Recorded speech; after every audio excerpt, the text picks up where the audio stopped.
agitator, one who urges others to protest or rebel.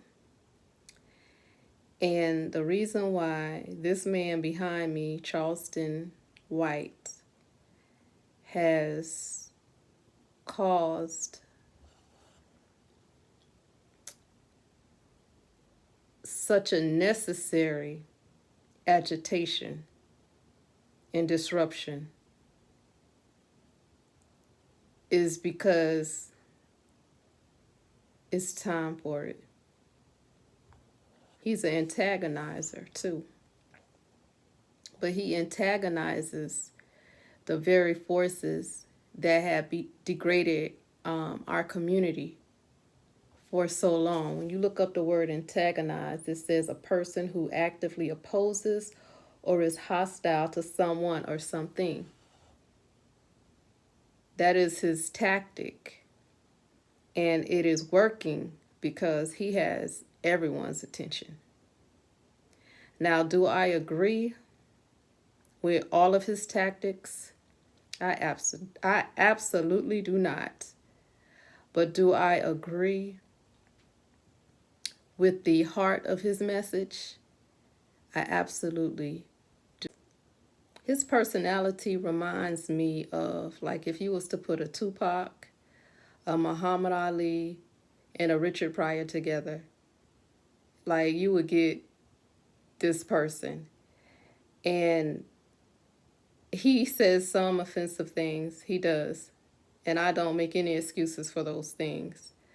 But I think what most people can't agree on is that this man is telling the truth about the music industry and certain celebrities that contribute to the demise of the Black community, you know. And I'm going to play a clip of Crazy Bone really breaking down so you'll understand that this is bigger than a beef between 2 or 3 or 4 people. This man is not just coming up against 2 or 3 rappers. He's actually coming up against an industry. And I think he knows this. And what's dangerous about him is he's not afraid to die for what he believes in. And check this out. It's real. We did a episode on my podcast, Truth Talks, where we talked about a secret meeting that was held in regards of the direction that hip hop would go. And because the some of the major labels were investing in private prisons.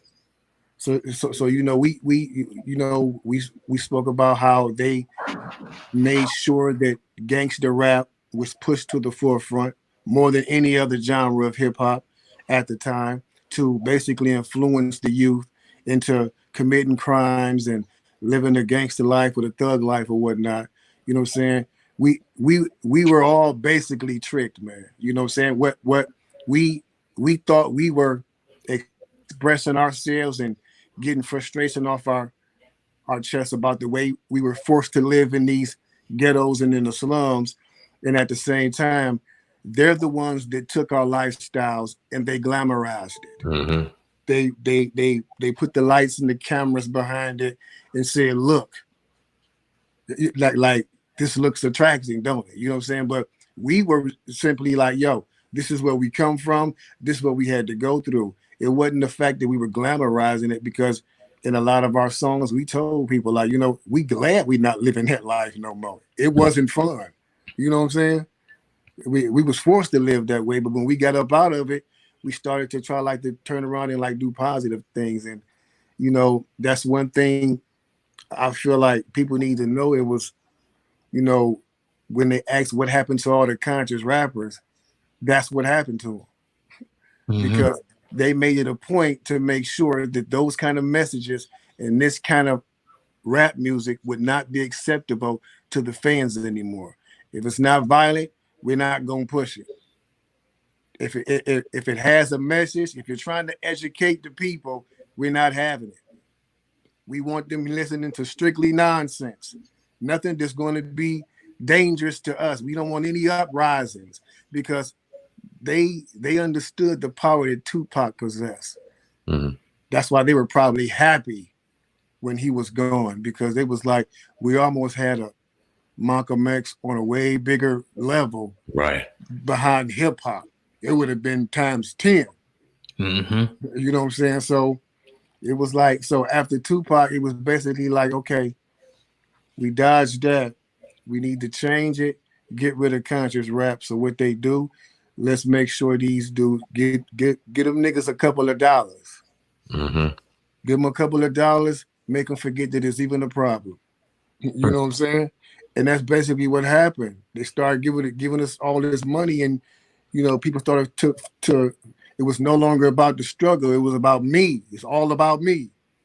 You know what I'm saying? And that's where we at now. And that's why no messages get through the youth right now, because uh, the record industry has programmed this way of music getting out to the youth, to where it's only one genre of hip hop that's reaching them.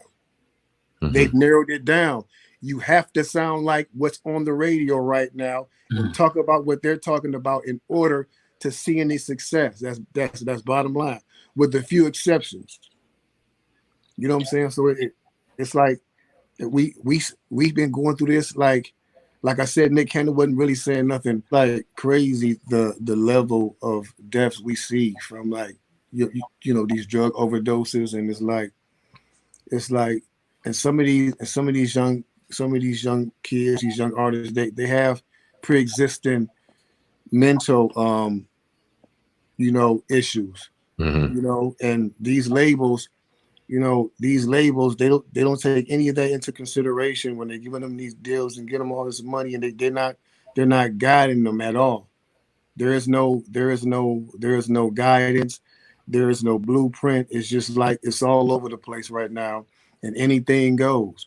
And I'm not gonna sit here and be saying, like, so it's like somebody got to get at these youngsters and tell them, man, like it ain't like you can lose your life, and then everything you worked for to get to this point is done.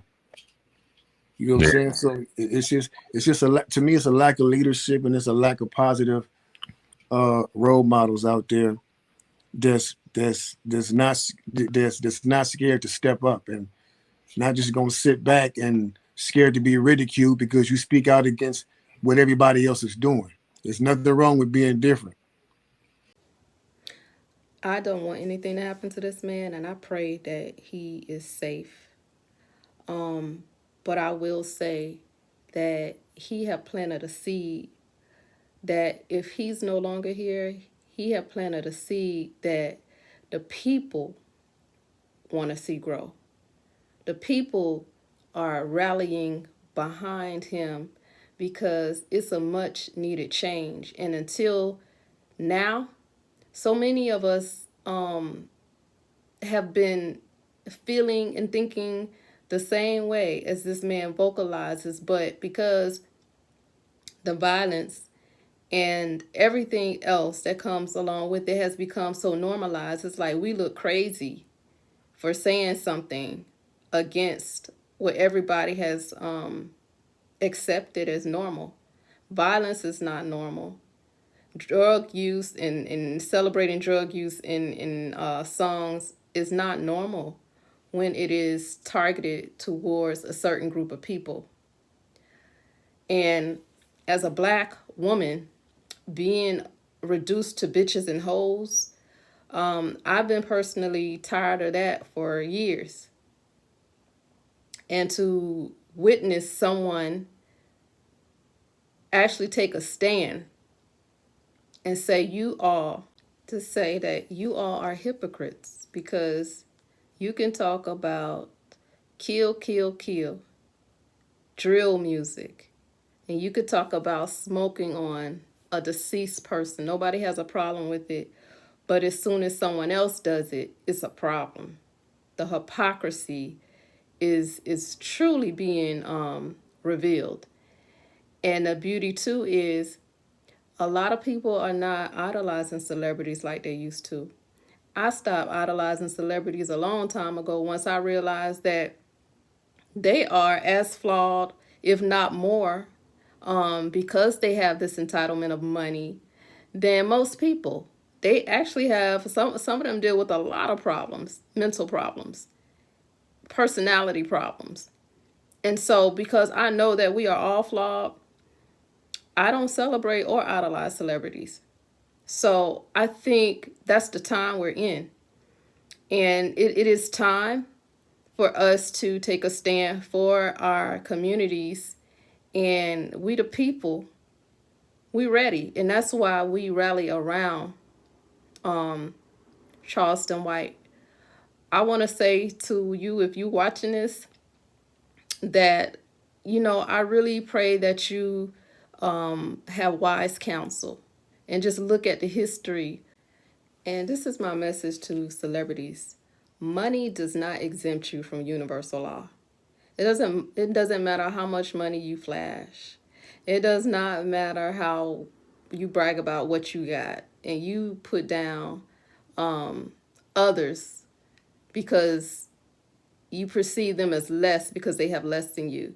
Your money does not protect you from universal law, you know. And I just get so sick of that when y'all don't have nothing else to say, but then you start talking about how much money you have. Like, that is just so strange to me.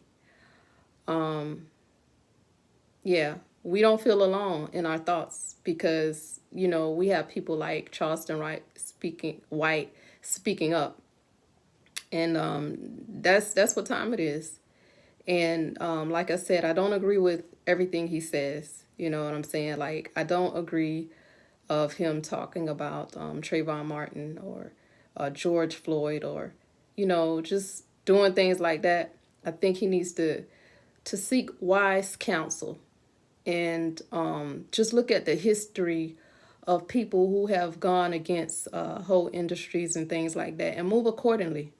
The devil don't have no new tricks. Everything that he does, he's done before. So it's like you got to be 5 steps, 10 steps ahead.